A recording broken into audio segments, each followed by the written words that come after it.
Turn up your radio, because the road to success starts with a song.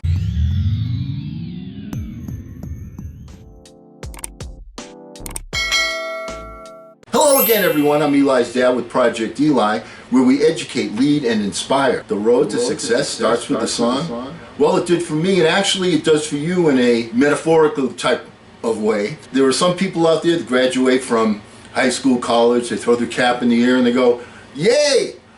All right, what am I going to do now?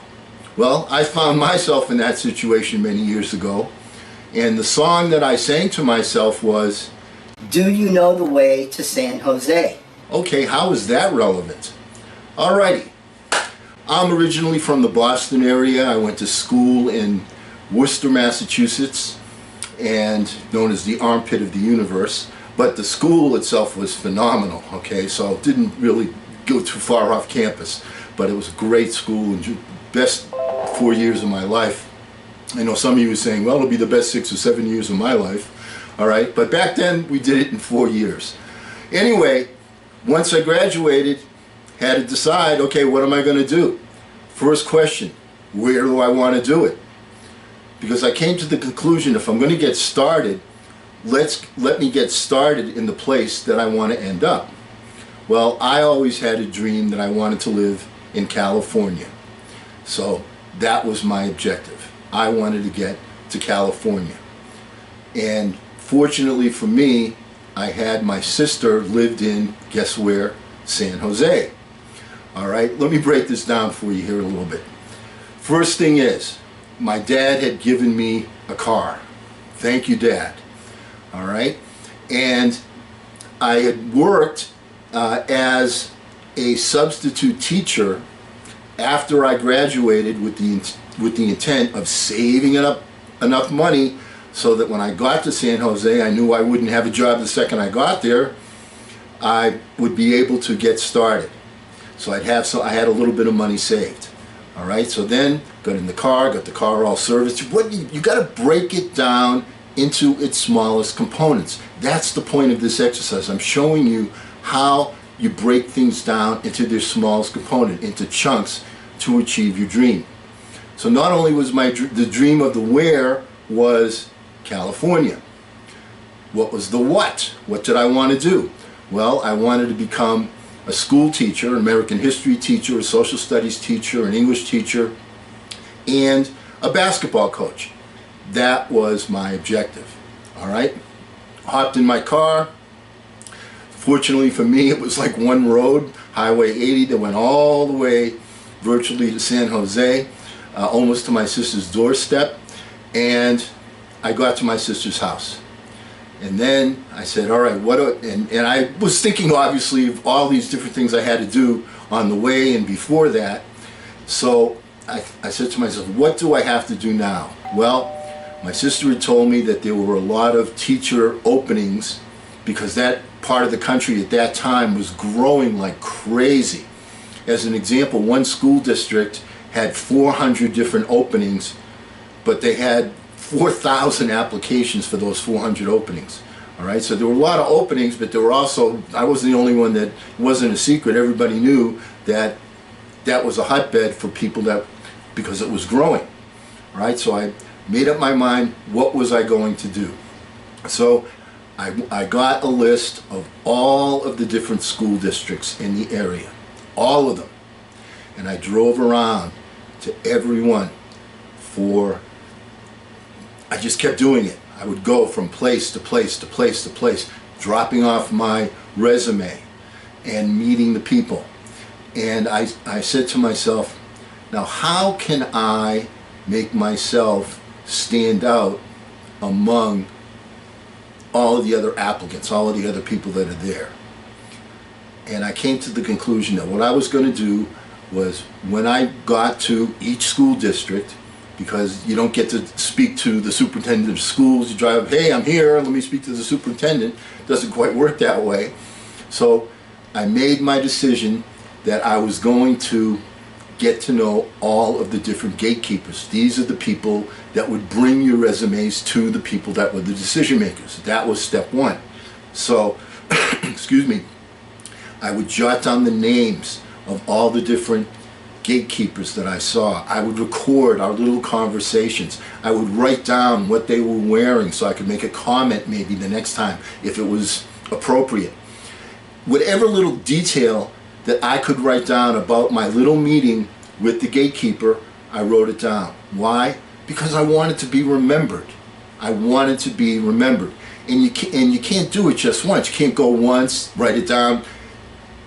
I knew this was going to be a trek, so I would go once a week to every single different school district and talk to them, give them my resume, any openings, any news, what's happening, how you doing. I was in the neighborhood, just wanted to see if there was any new news. Constantly, so got my face, so they have, and then they would get to know my name, so they have a name with a face, so on and so forth. Why is this so important? Because a lot of times, opportunity is something that comes to you by surprise. And the key thing about latching onto that opportunity is being in the right place at the right time. So if a particular school district had a need for a teacher, like right now, and the superintendent would say, now who can we get? Oh, well, this guy keeps coming in, he's really anxious, here's his resume, boom, all right? And I just went over and over and over to these people, and that's exactly what happened. I did the same thing with all the basketball coaches. I went to all the different high schools in the whole area. So in addition to seeing the school district, the home office, then I would go to the high schools and find out who the basketball coach was. I would get some sort of a way to communicate with him and make an appointment so that I could sit down and say, hey, you know, I'm somebody, I played some college basketball, I'm very interested in coaching, I'd like to sit down and talk with you. Is that a possibility? And believe it or not, most of the time they would say yes. All right, and I'd go and I would talk, and they didn't always have openings, but I could get some advice, I could get some tidbits, I could get some direction. You know, I think this guy has an opening, or, you know, that guy does, or that type of thing. So I went from place to place to place to place, getting myself known, having people know my face, and because then when an opportunity comes up, you're the person that they're thinking of because you've been there. So you separate yourself from the other people. One of the things that people did back then is when they had their resume, they put it on this really, really nice paper so that their paper would stand out from all the other resumes. All right, well, that's one thing, all right, but I felt it was better, you know, if you had sort of a personal touch. So that was one aspect. That was chunking it down in one way. Another way, all right, I couldn't stay in my sister's house forever and ever and ever. She said, you can stay here for about a month. So I stayed there essentially for a month, and in the meantime, I found a place to live. Now, in finding a place to live, there's a strategy in that also. I took a look at the map of the San Jose area, and I noticed that there were 2 or 3 major highways. And there was one particular point right near the San Jose airport where 2 highways virtually intersected, all right? And along that little stretch was one of those apartment complexes with a swimming pool where, you know, they have lower floor, upper floor surrounding the swimming pool. It was relatively inexpensive. It was nice. It was very convenient to both one expressway on the one side, which was a half a mile to my, to the east, and it was very convenient to the other expressway where the on-ramp was a half a mile to my west. So I was able to get to all the different places very quickly because I was right near the expressways. All of the different little details make a difference for you. And that's how I got my first job, is the teacher, they interviewed me, the superintendent said, well, we can't give you, a regular teaching job, but I really like your attitude. We're looking for someone to be a permanent substitute for our school district. Would you be interested in that? Hello, my foot's in the door, that's an opportunity, I accept it. So then I started working for that school district whenever they had, they needed a substitute teacher. I went in and frequently I was going back to this, different, same schools all the time. And at this one particular school, they really took a liking to me. And one of the teachers at that school was a social studies teacher. And, we would talk in the lunchroom and so on and so forth. And she was going to have a child. And she was going to have a child with about 2 or 3 months left in the year. And when she had the baby, she wasn't going to return. So she said, Eli's dad, would you like to be my permanent replacement? That would be a nice stepping stone. You'd have a body of work that they can look at when there's a job opening. So my response was yes, yes, yes, yes, yes. That's how I got my first teaching job. Okay, my first coaching job. I went and I spoke to several people. Finally, I came upon a coach, and I said to him, I really, and I gave him my background in basketball, high school, I played college, and I turned a negative into a positive. I said, I wasn't really a super player in college. And matter of fact, I rarely got off the bench. But being on the team and not having the athletic skills that some of the other guys had means I really had to pay attention to the details of the fundamentals, which I feel will help make me a better coach because I don't have that natural quickness that the superstars have. And he said, I really like your attitude and we're really into teaching fundamentals here. You got the job.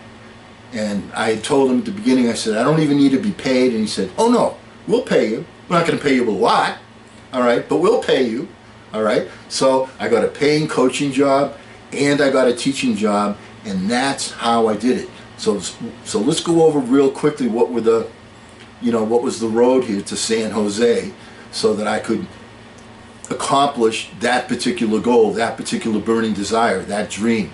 First thing was I wanted to work, I wanted to save up some money so that I would have a little bit of a cushion because I knew at the beginning it was going to be difficult before I got an actual job, before the paychecks started coming in. Secondly, I had to have some place to stay. All right, fortunately for me, my sister lived in right in San Jose, so it was great for me, and she was willing to put up with me. Her husband was, and her little baby at that time were willing to put up with me for a little bit of time, so I accepted that opportunity. And then I went out and did what everybody does, but I said, how can I do it just a little bit better than everybody else? That was my intention. So I took the notes. I got to know the people. I knew their names. People love to hear their names when you come in. Doris, right? Hi, how are you? You remember me? And then, yeah, okay, I'm looking for, so on and so forth. So they would get to know me, and I would be pleasant with them. And everything was, good. That was the idea. So I got to be known. Did the same thing, essentially, with the coaches. All right? And so you break it down into its smallest components that's going to take you from point A to point B to point C. And you notice that every little step of the way had a different starting line. First starting line, get a job, as a substitute teacher where I was. Second one, get the car, okay? My dad gave me the car. Third step, get a place to stay with my sister. Fourth, think of all the different starting lines that I had. That's what it takes to get to San Jose, to get to where you will be successful. And there are roadblocks along the way. All right, as a matter of fact, driving from the East Coast to the West Coast, my car broke down. How lucky was I? It broke down in the largest gas station in the world, right in the gas station. So I was put off for a couple of hours, but I still made, I went from coast to coast in like 3.5 days, which is really fast. So the point is, have your plan, be ready for roadblocks, be ready to make a new starting line, have a game plan, and be persistent with it. And you will achieve your dreams. You'll get from the East Coast to San Jose. And because we'll never end a meeting on a philosophical note, let's get out there and charge! I'm Eli's dad.